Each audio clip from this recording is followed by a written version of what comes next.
And welcome back to the Capitol Report on NTD television. Zohran Mamdani has won New York City's Democratic mayoral primary following former Governor Andrew Cuomo's concession. What's next in the race for mayor of the Big Apple? Joining us now live to break it down are Jason Palmer, co-founder of Together, and Bobby Eberle, host of the 13-minute news hour. It's great to have both of you with us. Jason, let's start with you. What does this say about the direction of the Democratic Party and which way it's heading?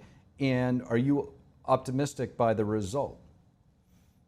Well, I have to first say that Zohran Mamdani ran an incredible campaign. There were so many smart things that he did during this campaign to get AOC's endorsement, Bernie's endorsement, the fact that he drove more than 40,000 people to volunteer for his campaign. There were just so many smart things he did, cross-endorsing Brad Lander, who's an establishment candidate, and someone who was Jewish to kind of inoculate him on the Palestinian-Israeli issue. I'm not sure it says a whole lot about the entire Democratic Party, though. I lived in New York City for 7 years. New York City is a very diverse territory. It's elected people as diverse as Rudy Giuliani and Michael Bloomberg, and now we've got Zohran Mamdani and Bill de Blasio before that, very liberal people. So this is a place that really chooses completely different candidates in different eras. Bobby, your thoughts, and with a three-way race now underway with the once Democratic incumbent, Eric Adams, switching to an independent, but still saying today that he is a Democrat. Does that mean any of the candidates could still have a chance, even the Republican, Curtis Sliwa? It's going to be very interesting. So I'll agree and disagree with Jason a little bit. One, I do think this campaign was fantastic. I mean, he really excelled on TikTok and other social media outlets as part of that campaign to really get the Gen Zers out there. But on the other hand, I do think this is just another example of the Democrats not learning their lesson from the November elections and coming in with hard left socialist policies. You do a review of his website and it's free busing, free childcare, city-owned grocery stores, rent controls. I mean, the list goes on and on. But the New York Post and other outlets are now reporting that Cuomo is out. He's dropped out. I think that actually helps Eric Adams quite a bit. And as far as the Republican, maybe they can team up, maybe they can strike a deal. But I think those forces might actually pull Eric Adams through. Jason, just really quickly, which party do you see the incumbent mayor, Eric Adams, pulling votes from? He's going to pull from both sides. Actually, Eric Adams really is pretty close to exactly in the center, ignoring all the corruption associated with Eric Adams. But he really is going to pull votes equally from both sides. Now, Zohran just got more than 400,000 votes in the initial billing. But when we actually add up all the people from Brad Lander and the other candidates in the final tally that comes out July 1st, I think you're going to find that about 600,000 people voted for Zohran. He got more than 150, 200,000 people out to vote who had never voted before. I think he's a strong favorite going into the general election, quite honestly. Now, switching gears a bit, Kari Lake, senior advisor for the U.S. Agency for Global Media, placed there by President Trump, is warning of national security risks at the agency, specifically due to lacks of vetting of the foreign hires. Let's take a listen. Out of 150 people who were hired during that time period when they weren't doing appropriate vetting, 500 of them were still out there and they could not find them. They went back and re-vetted everybody, but 500 had gone missing. They could not be located for further screening. Foreign employees with social security numbers that are fake and fake names given top secret access now missing. That keeps me up at night.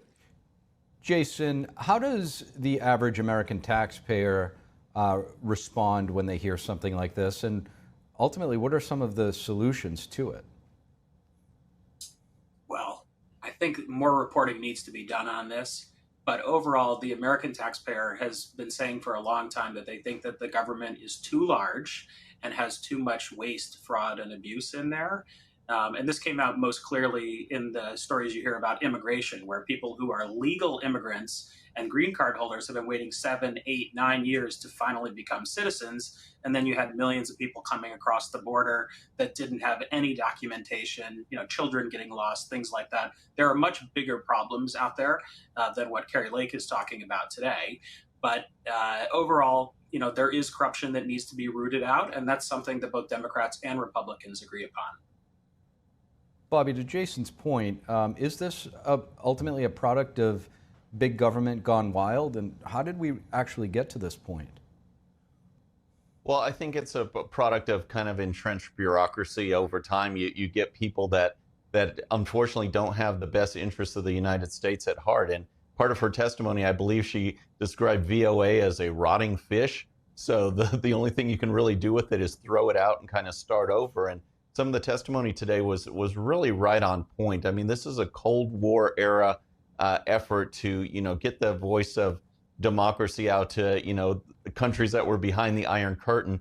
But now with the internet, with all sorts of streaming services, with all sorts of access to news, it's really a good time to reevaluate how do we want to get that information out there. And if this has been infiltrated with spies from China, Russia, or whoever, now let's get rid of that. Let's clean house and let's get it back to its primary focus.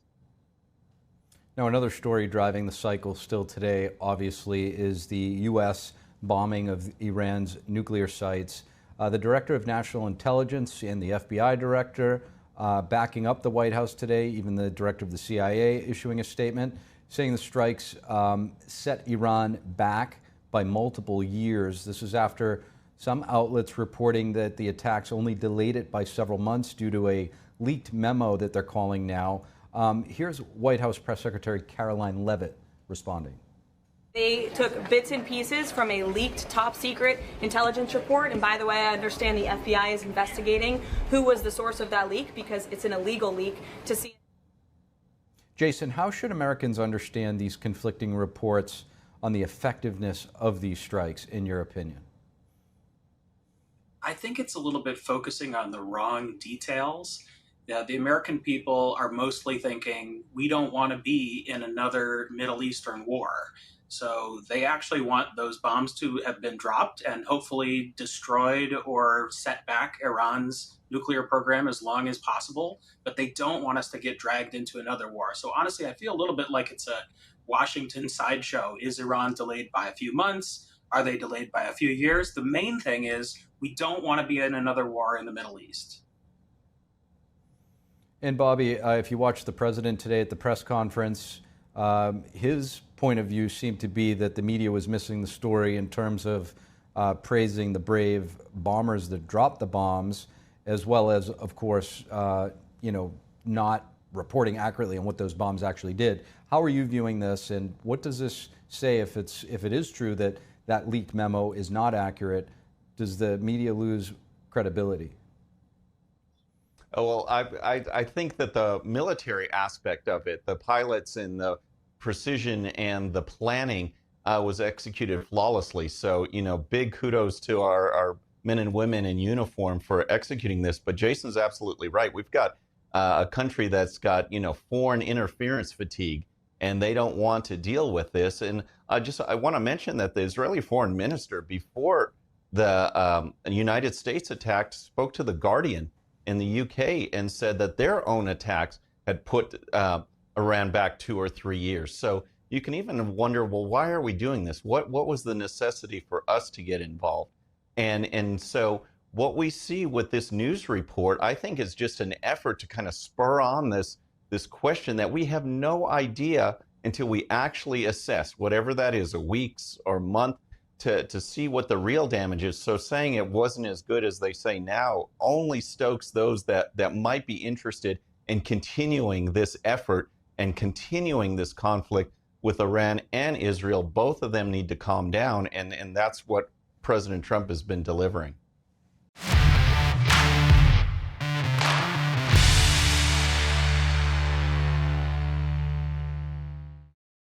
All right, friends, thanks again for tuning in. I really appreciate it. And before you go, please hit that subscribe button above. Once you do, tell your friends, share it, spread the word about the 13-minute news hour so we can keep growing. And for more great content, check out these videos right here, and I'll see you next time.